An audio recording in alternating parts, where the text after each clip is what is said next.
시편 37편 1절부터 8절까지 보겠습니다. 찾으셨어요? 다 같이 한번 읽어보겠습니다. 시작.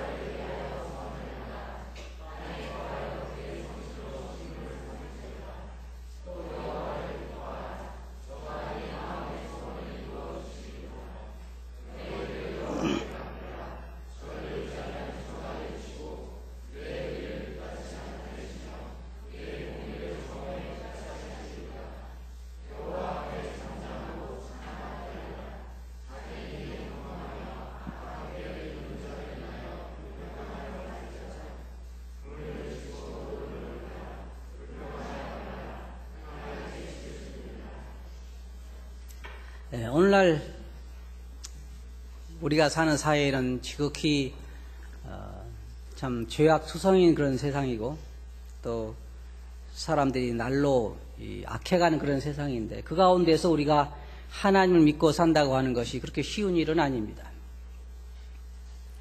그리고 그 가운데서 우리가 하나님을 신뢰하고 하나님을 의지하는 가운데 기쁨으로 산다고 하는 것은 참 더더욱 쉬운 일이 아닌 것 같습니다.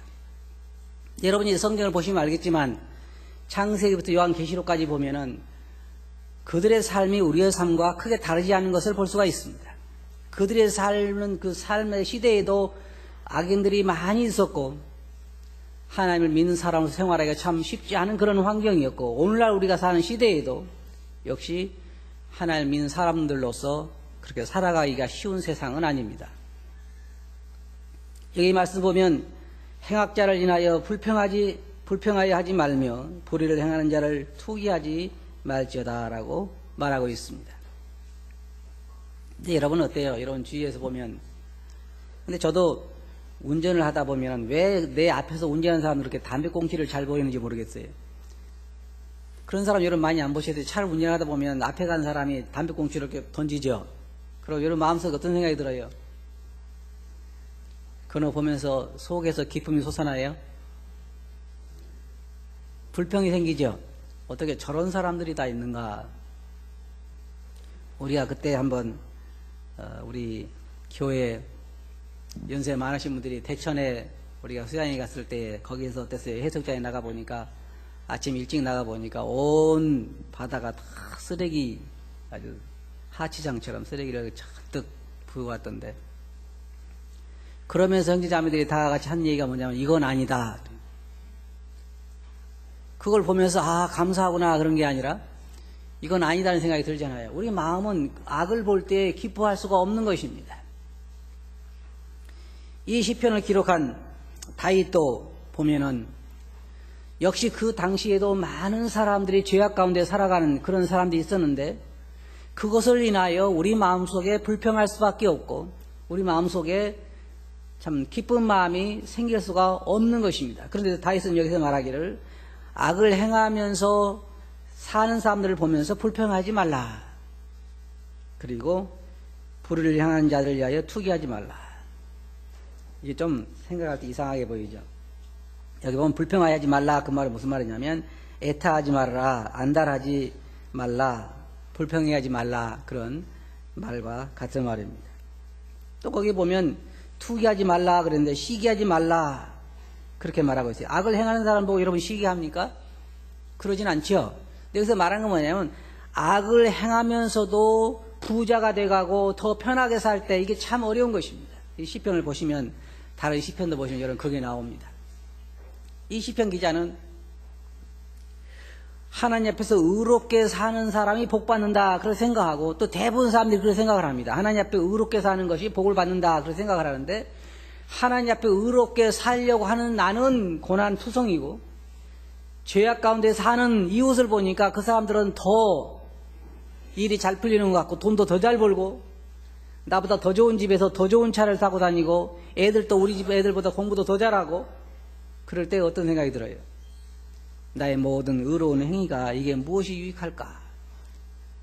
그럴 때 우리 마음속에 시기하는, 질투하는 그런 마음이 생긴다고 했는데, 다윗은 여기서 말하기를 그런 사람들 인하여 투기하지 말라, 질투하지 말라, 그렇게 이야기하고 있습니다. 근데 세상은 우리 주위에 우리가 의롭게 살려고 하면 할수록 우리 주위에 있는 사람들은 더 우리 그리스도인들을 이용하는 것 같아요.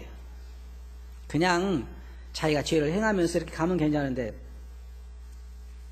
우리로 하여금 더 마음을 슬프게 만들고 우리로 하여금 더 어렵게 만드는 것이 죄악을 행하는 사람들의 행동들입니다. 여러분들이 어떤 생각을 하세요? 여러분이 한번 해보세요. 오늘 저녁에 내일 아침이군요. 한 3시나 4시쯤 차를 몰고 시내를 한번 가보세요. 그러면은 차들이 별로 없죠. 그러면 이제 그때 신호등을 지키셔야 돼. 파란불이 켜지면 가시고 빨간불이 켜지면 딱 서 있어요. 그러면은 지나가는 차들이 몇 대나 서는 것 같아요? 거의 대부분 그냥 빨간불이 켜 있어도 거의 대부분 지나갑니다. 그런데 서 있는 내가 어떻게 느껴져요? 네? 나는 그냥 신호등이 빨간불이니까 그렇게 서 있으면 괜찮은데, 지나가는 사람들이 나를 보면서 보는 그 눈이 어떻게 보이는 것 같아요? 예? 여러분 생각할 때 세상에 저런 바보가 있을까? 지가 무슨 의인이라고. 그런 생각이 그 사람들이 말하지. 물론 서서 야 바보야 그렇게 하는 사람 없어요. 아무도 없어. 그런데 힐끗힐끗 보고 가는 사람은 그 모습이 나에게 대해서 꼭 그렇게 이해가는 것 같아. 내가 생각할 때. 그럴 때 내 마음속에 어떤 생각이 나냐면, 저거 가다가 빵꾸 나버리면 좋겠다 생각이 드는데, 그 사람이 빵꾸가 나는 게 아니라 목적지까지 잘 가, 나보다 훨씬 빨리 가고, 그럴 때 신호등을 지키며 가는 나는 어떤 생각이 드냐 이 말이. 다윗이 여기서 말하고 있는 게 무슨 말이냐면, 나는 하나님 앞에서 하나님을 순종하고 의롭게 살 때에 죄악을 행하고 불법을 행하고 그렇게 엉터리같이 사는 사람들이 잘 되는 걸 볼 때에 시기하지 말라는 거예요. 투기하지 말라는 거예요. 불평하지 말라는 거지. 그게 참 쉬운 일이 아니에요. 마치 우리가 오늘날 그와 같아요. 하나님 말씀을 지키고 살려고 하면 무슨 얘기 듣냐면, 야 너같이 그렇게 살아 세상은 못 산다, 어떻게 하려고 그러냐, 그런 얘기 하잖아요. 하나님 말씀을 오늘날 이 세상에 지키고 사는 건 그와 같은 것입니다. 뇌물을 줘야 일이 되고, 거짓말을 해야 통하고, 그걸 할 때에 도덕적으로 타락돼가는 그런 세상에 살아가면서 우리들에게 시기하지 말라는 것입니다. 그런데 우리 주위에 있는 사람들은 우리로 하여금 불평하지 않게 할 수가 없어요. 정말 어려운 그러한 사람들이 많이 있습니다. 인간으로서 정말 생각할 수 없는 그런 사람들이 참 많이 있어요. 근데 왜 불평하지 말라고 이 다윗은 말하고 있냐면, 거기에 보면 2절에 보면 저희는 풀과 같이 속히 배임을 볼 것이다. 풀과 같이 속히 배임을 볼 것이다. 다시 말하면요, 이 세상에 살고 있는 악인들은 지가 아무리 성공하고 아무리 뛰어봐야 이 땅에 살고 있는 동안에 그것뿐이라는 것입니다. 그거밖에 없어요. 여러분은 영원토록 살게 될 거고, 우리 그리스도인들은 영원토록 성공한 사람들로서 영원토록 살게 될 거고, 그 사람들은 기껏해야 이 땅에 살고 있는 그 순간뿐이라는 거죠. 여러분 생각해 보세요. 우리 사람들은요 이렇게 생각합니다. 하루살이가 여러분에게 와가지고, 내가 하루살이인데 내가 하루살이에서 거기서 내가 대통령을 했다 그러면 여러분 뭐라고 그래요? 그래? 그리고 웃고 말겠죠. 며칠 동안 했는데 그 하루에 불과하잖아요. 그럼 하루살이가 와가지고 또 나는 진짜 갑부로 살았다 그러면요, 그래 잘했다. 그리고 부러운 거 없죠? 왜? 우리는 며칠을 살아요? 하루살이 부러울 거 하나도 없는 거예요. 그러니까 여기 성경에서 말하는 것은, 다윗이 말하는 것은 무슨 의미냐면, 그들은 속히 풀처럼 배임을 받을 거다. 이 땅이 아니면 영원토록 그들은 멸망하지만 이 땅에 있는 동안에도요, 보면 악인들이 잘 되는 경우는 거의 없습니다. 이 땅에 있는 동안에도 그래요. 이 땅에 있는 동안에도 성공한 것처럼 보이지만 악인들이 결코 성공한 경우는 많지 않아요.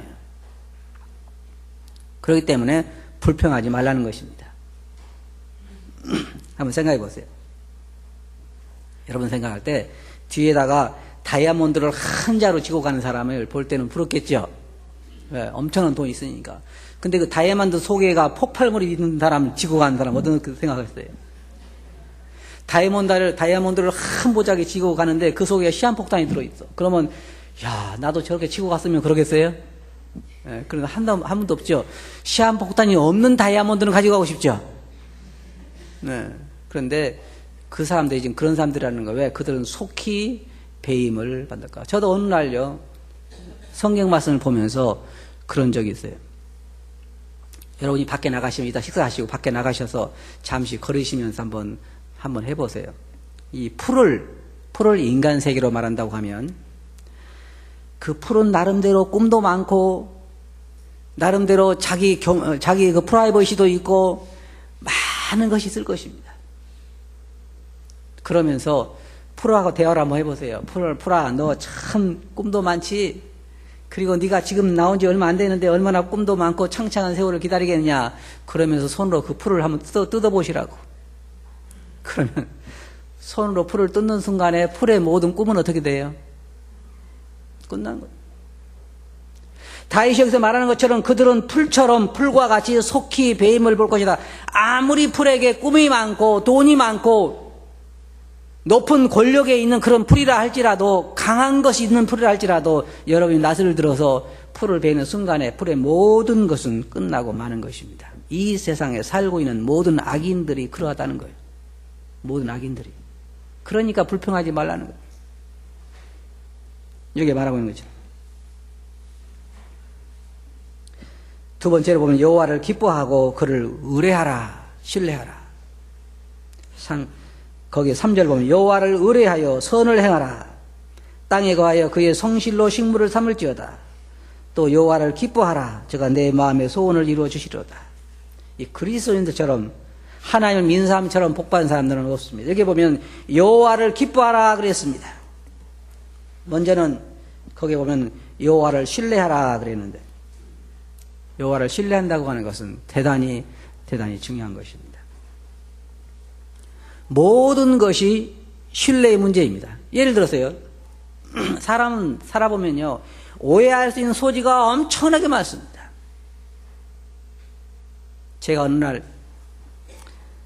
오랜만에 한 40년 만에 고향 친구를 만나서 친구를 만나는데 저를 강제로 끌고, 이 사람하고 오랜만에 만났으니 제가 하나님 믿는지 모르니까 저를 끌고 술집으로 들어갔습니다. 그래가지고 술집에 앉아서 그야 혼자 술 마시는 걸 내가 옆에 지켜보고 전도를 하다가 이제 둘이 술집에 딱 나왔어요. 그런데 마침 지나가다 우리 이평교 성도님 한 분 봤어요. 그러면 이제 어떻게 생각하시겠어요? 술집에서 나오시네? 그러겠죠? 아니면 예를 들어 생각해보세요. 어떤 사람이 여러분들에게, 우리 형제님들에게 당신 그 아내를 보니까 어떤 남자하고 손잡고 돌아다니던데? 그렇게 이야기를 했어요. 그러면 어떤 생각이 들어요? 여러분들은 여러분 아내에 대한 신뢰가 있으면, 아이, 내 아내는 그럴 리가 없어. 그렇겠지만은, 어쩐지 중년부부터 하는 것이 수상하더라니. 그러면은, 이제는 의심이 의심을 품고 해서 나중에 하게 되는 거예요. 하나님에 대한 것도 말이에요. 신뢰하라 그 말은요. 하나님의 성실하심을 신뢰하라는 거예요. 신뢰라고 하는 것은 모든 인간관계에 있어서 필요한 것이고, 하나님에 대한 신앙도 하나님에 대한 신뢰를 잃어버릴 때 그 신앙생활은요, 그때부터 방황이 오기 시작하는 거예요. 그런데 우리로 하여금 하나님을 신뢰하지 못하도록 만드는 건 참 많습니다. 악한 사람이 악을 행하면서도 잘 되는 걸 보면서 하나님 신뢰하기는 쉽지 않아요. 다윗은 여기서 말하려, 그럴지라도 여호와를 신뢰하라. 하나님을 신뢰하는 그 신앙 안에는 환경이 문제가 되지 않습니다. 왜? 그분을 신뢰하겠다. 하나님은 그런 분이 아니라는 걸 알기 때문에. 제가 여러분을 봐도 여러분에게 오해할 수 있는 것이 참 많이 있어요. 하지만 모든 인간관계에서 중요한 건 뭐냐면 신뢰라는 거예요. 서로에 대한 신뢰. 우리의 환경이 아무리 예를 들어 어떤 사람은 그래서 자기가 갑자기 건강이 안 좋아져 나빠졌을 때 우리는 첫째로 뭘 의심합니까? 하나님이 나를 사랑하실까? 하나님에 대한 신뢰를 먼저 신뢰가 흔들리기 시작해. 하던 사업이 갑자기 왕창 망해서 어려움이 왔을 때 우리가 뭐가 문제가 와요? 하나님에 대한 신뢰가 흔들리기 시작합니다. 예를 들어서 욥처럼 하루아침에 여러분들 생각해 보세요. 여러분들 재산이 얼마나 있는지 잘 모르지만 재산이라고 있는 것 같은 다 몽땅 하루아침에 다 없어졌어요. 그리고 자식들 몇 명이 있는 거 손주까지 죄 하루아침에 다 그냥 세상을 떠나게 재앙을 만나가 떠나게 돼요. 그러면 그래도 여러분 우리에게서 하나님에 대한 신뢰가 안 무너지겠죠? 역시 하나님은 신실하셔 그러시겠어요? 그런 분 저를 포함해서 한 분도 안 계실 것 같아요. 하나님 저를 사랑하신다더니 도대체 이게 웬일입니까? 그래도 저를 사랑하십니까? 저를 사랑한다고 말할 수가 있습니까? 욥은 뭐라고 그랬죠? 주신 이도 여호와시요 취하신 이도 여호와시요. 그러니까 다시 말해서 하나님에 대한 신뢰가 깨지지 않은 것입니다. 왜? 하나님을 오랫동안 사귀어봤더니 하나님은 그런 분이 아니라는 거예요. 하나님은 그런 분이 아닙니다. 자기를 사랑하는 자는 그냥 가난하게 내버려 두고 악을 행하는 자를 부하게 도와주고 그런 분이 아니라는 거예요. 그러니까 하나님을 신뢰하라는 것입니다. 다윗이 여기서 말하고 있는 것도 행악자를 인하여 불평하지 말라 그 말도 무슨 말이냐면 하나님을 알기 때문에 다윗처럼 하나님을 잘 아는 사람 없어요. 성경에 뭐라고 그랬어요? 하나님께서 다윗은 내 마음과 합한 자다. 다윗의 마음이나 내 마음이나 같다 그 말이에요. 뜻이 같다. 다윗은 여러분 성경을 보시면 알겠지만 다윗은 하나님을 너무나 잘 아는 사람이죠. 우리는 오늘날 우리들에게 그것이 필요한 것입니다. 그동안 여러분들이 예수님 그리스도를 믿고 20년, 30년 동안 주님과 함께 교회에 오면서 주님에 대해서 배운 것이 무엇입니까? 주님은 변덕장이다? 그건 아니죠. 주님은 참 신실하신 분이다. 저는 그래요. 제 아내가 가끔 그런 얘기합니다. 주님은 참 멋있는 분이다. 주님은 참 신사야. 그런데 조그만 일만 생기면 그 신사가 갑자기 뭐가 돼? 에? 신사인 줄 알았는데 그게 아니네? 근데 그 인격이나 신사 이것이 하루아침에 변한 게 아니잖아요. 하루아침에 변한 게 아니에요. 그걸 생각하라 그 말이에요. 그걸 여기처럼 여호와를 의뢰하라 신뢰하라 그의 신실하심을 신뢰하고 또 우리가 악한 자가 평안히 사는 걸 보면 하나님을 과연 살아계신가 그런 생각하시는데 그럴지라도 하나님을 신뢰하고 악한 자가 성공할지라도 하나님을 신뢰하고 그렇게 하라는 것입니다. 그리고 여기 보면 그 가운데서 계속해서 선을 행하라. 근데 제일 우리가 어떨 때 선을 행하고자 하는 의욕이 꺾이냐면 악한 사람들이 잘 된 걸 보면서 선을 행하고자 하는 의욕이 꺾입니다. 또 선을 행하면서 우리가 핍박을 받을 때 더 그런 의욕이 꺾이는데 다윗은 말하기를 계속해서 성실하게 일하라는 것입니다. 성실하게. 직장에서도 악한 사람들이 막 그 수단과 방법을 가리지 않고 그렇게 할지라도 내가 맡은 일에 충성하고 주님을 더 신뢰하고 성실하게 일하라고 하는 것입니다. 그래서 골로새 3장 23절 보면 무슨 일을 하든지 마음을 다하여 주께 하듯하고 사람에게 하듯하지 말라. 이는 유업의 상을 주께 받을 줄 아미니 너희는 주 그리스도를 섬기느니라. 그 다음에 여기 땅에 거하며 여호와의 신실하심으로 이 식물을 삼으라. 그 말은 조금 저 여러 가지 생각을 해보았습니다.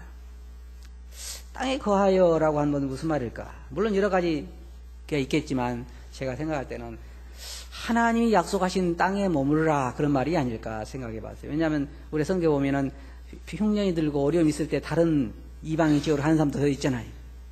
그래서 그런 의미가 아닐까 생각을 해본 정확한 것은 한번 가서 다윗에게 물어봐야 되겠습니다. 그래 여기 보면 하나님의 신실하심으로 식물을 삼으라.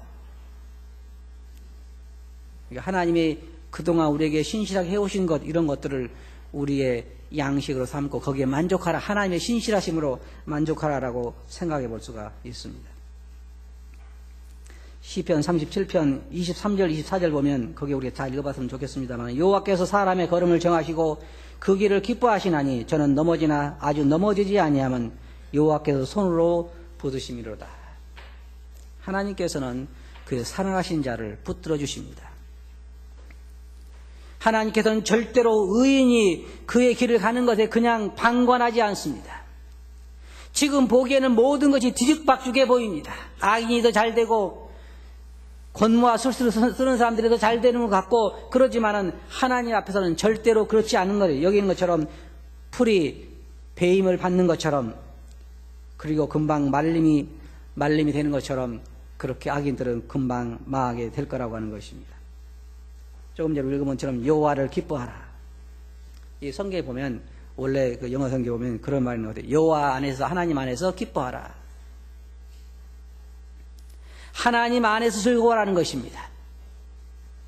왜냐하면 하나님 안에는 참다운 평안이 있고 그 안에는 즐거움이 있어요. 여러분 잘 들어보세요. 아무리 환경이 어렵고 아무리 악인들이 번성한다 할지라도 우리의 눈이 하나님에게만 고정되어 있으면 우리는 평안을 누릴 수 있고 기뻐할 수 있습니다. 하나님은 언제나 신실하시고 하나님은 언제나 우리를 사랑하시는 사랑을 나타내시기 때문에 우리 눈이 하나님에게 고정되어 있는 것이 필요해요. 그러나 하나님에게 고정되어 있던 눈이 사람들에게 향하게 될 때 우리는 실망할 수밖에 없습니다. 실망할 수밖에 없어요. 그리고 그 눈이 우리에게 고정될 때는 어때요? 그때는 절망을 하게 되죠. 자기를 보면서 힘을 얻는 사람은 진짜 볼 줄 모르는 사람이에요. 자기 안에 선한 것이 거하지 않기 때문에. 주위 사람들을 보면 실망하지만 자기 자신을 보면 절망할 수밖에 없어요. 수십 년 동안 우리가 주님 안에 살아오면서 내 안에 거한 것들을 볼 때 선한 것이 거하지 않은 걸 보게 되는 것입니다. 그 다음에 5절 보면 너의 길을 여호와께 맡기라. 저를 의지하면 저가 이루시고 내 의를 빛같이 나타내시며 내 공의를 정오의 빛같이 하시리로다. 내 길을 여호와께 맡겨버리라. 이 말은 무슨 말이냐면 우리가 할 수 있는 일까지 다 맡겨버리는 건 아니에요. 그래, 주님께서 내 길을 주님께 맡기라고 그랬죠. 그럼 내일 아침부터 회사에 가세요. 그 말이 아니에요. 내가 할 수 있는 일을 우리가 열심히 하긴 하지만 내가 할 수 없는 일들에 대해서 또 다른 것은 악인들이 잘 되고 이런 모든 불공평하게 보는 이런 모든 것에 대해서 내가 해결할 것이 아니라 하나님께 맡기라는 거예요. 내 길을 여호와께 맡기라. 이해할 수 없는 많은 일들이 일어날 때 하나님 손에 맡기라는 것이고, 내가 할 수 없는 나의 앞길에 대해서도 하나님의 손에 맡기라는 것입니다. 그러면 저가 내 길을 이루어 주시리라. 이것도 많은 사람들이 오해해요. 여호와께 맡기면 그가 내 소원을 이루어 주시로다. 소원이 무슨 소원이에요? 그게 중요하죠. 소원이, 주님 소원을 말하라면요 돈벼락이 좀 많게 해주세요. 그리고 그것을 위해서 평생을 계속 기도했는데 안 들어준다는 거예요. 어떤 사람들은 자기 소원이 돈벼락을 맞고 죽는 거래. 그러면 일반 벼락을 맞고 죽는 거나 돈벼락 맞고 죽는 거는 무엇이 틀려요? 죽는 건데. 근데 이왕 죽을 바에야 돈에 눌려 죽고 싶다는 거죠. 여기에 말하고 있는 것은 우리가 원하는 육체적인 욕구를 이루어준다는 것이 아니라 우리의 삶을 통해서 이루시기 원하는 하나님의 뜻을 하나님께서 이루게 해주신다는 것입니다. 저는 그것을 믿습니다. 제가 지나간 과거를 생각해 볼 때도 내가 하나님 앞에서 하나님의 영광을 위해서 하나님께 기도한 것들을 주님께 이루어 주신 걸 보면서 하나님은 우리의 길을 이루어 주시는 분이구나, 인도해 주시는 분인 것을 우리가 체험할 수 있습니다. 물론 하나님도 제가 달라는 건 다 주지는 않습니다. 제가 그 전에 말씀드렸죠. 하나님께서 우리가 달라는 대로 다 안 주신 것이 얼마나 감사한 일인지.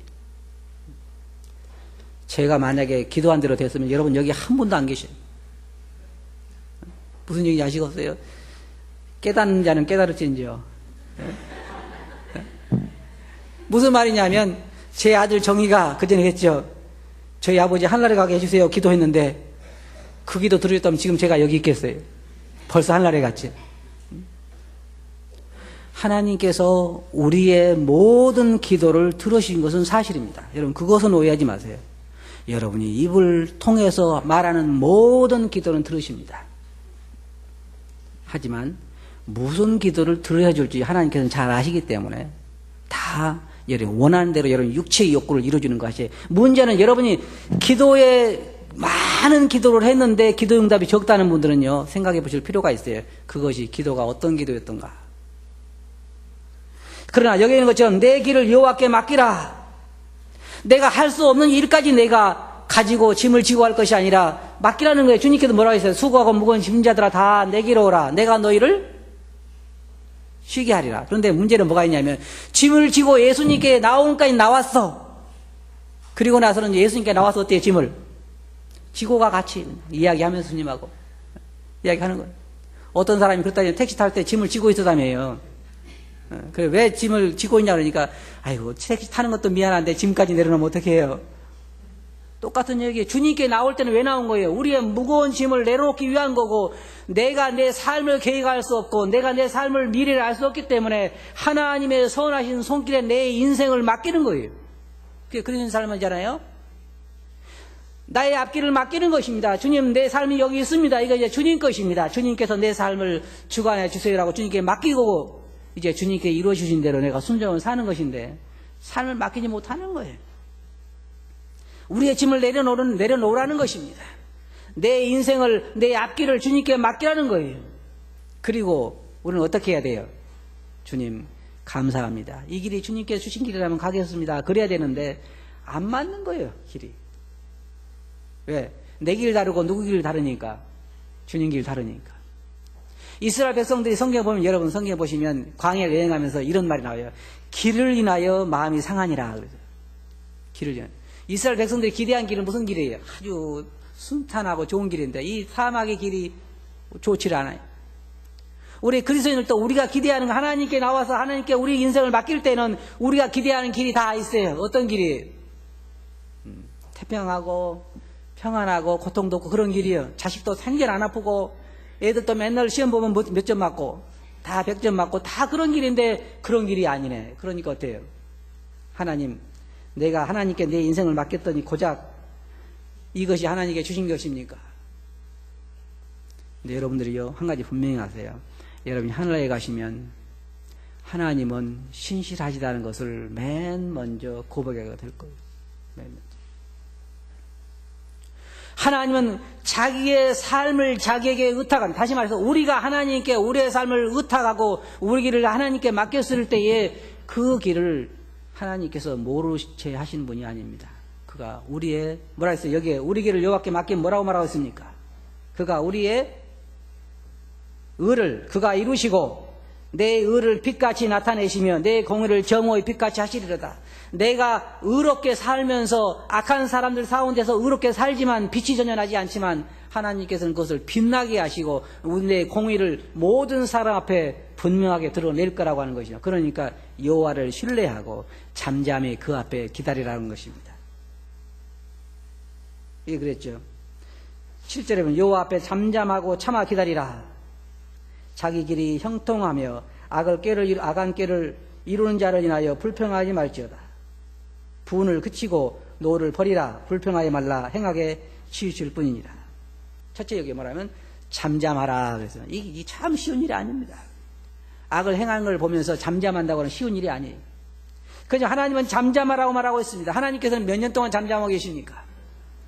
수천 년 동안 잠잠하고 계시죠. 하나님 입이 없는 게 아니에요. 하나님께서 진노할 수 없는 분이 아닙니다. 회개하게 이르도록 하나님 기다리고 계시는 것입니다. 잠잠하라. 우리들에게도 잠잠하고 기다리라. 그랬으면 여호와를 기다리라. 하나님의 손에 맡겼으면 하나님께서 이루기를 기다리라. 그런 말입니다. 분을 그치고 노를 버리라. 왜냐하면 그렇게 하는 것은 결국은 행하게 치우칠 뿐이 때문이라. 그런 말입니다. 결론적으로 말씀드려서 우리는 우리 주위에 보면 우리로 하여금 화나게 하는 것들이 참 많습니다. 여러분도 그렇고 저도 그렇고 다 많아요. 하지만 하나님께서는 우리들에게 행악자로 인하여 불평하지 말라. 안달해하지 말라. 그리고 여호와 앞에서 잠잠히 참고 그를 기다리고 너의 길을 우리의 길을 여호와께 맡기라. 여호와를 신뢰하고 그 안에서 쉬며 그의 성실로 식물을 삼으라. 이것이 다윗을 통해서 하나님께 우리에게 주는 교훈입니다. 어떻게 하라고요? 너의 모든 사정을 여호와께 맡기고 잠잠히 참고 기다리라. 저는 그 말씀 보면 참 좋아요. 하박국 선지자 보면 내가 뭐라 그랬어요? 여호와 앞에서 기다리리라. 그가 어떻게 답하실런지 내가 기다릴 것이다. 여러분의 모든 짐을, 여러분의 모든 불평을, 여러분의 모든 어려움을 하나님에게 다 맡기고 여러분 삶을 맡기고 잠잠히 기다리시기 바랍니다. 그러면 어떻게 하시겠어요? 그가 이루시고 내 의를 빛같이 나타내시면 내 공의를 정오의 빛같이 하시리라. 그런 날이 올 것입니다. 결국은 승리자가 누군지 아세요? 승리자는 그리스도인들이, 여러분들이라 그 말입니다. 외치는 그날이 올 것입니다. 그렇게 하시겠어요? 기도하겠습니다. 거룩하신 아버지 하나님, 참 저희들이 주위에서 일어나는 많은 일들을 보면서 마음이 상할 때가 많이 있지만 다윗을 통해서 저들에게 하신 말씀처럼 불평하지 말며 잠잠히 주님을 신뢰하고 그 앞에 참아 기다리고 인내할 수 있게 해주시옵소서. 그리고 저희들의 모든 남은 삶과 문제를 하나님 손에 의탁을 드립니다. 주께서 이루시고 나타내 주시옵소서. 예수님 이름으로 아버지께 감사하며 기도하옵나이다. 아멘.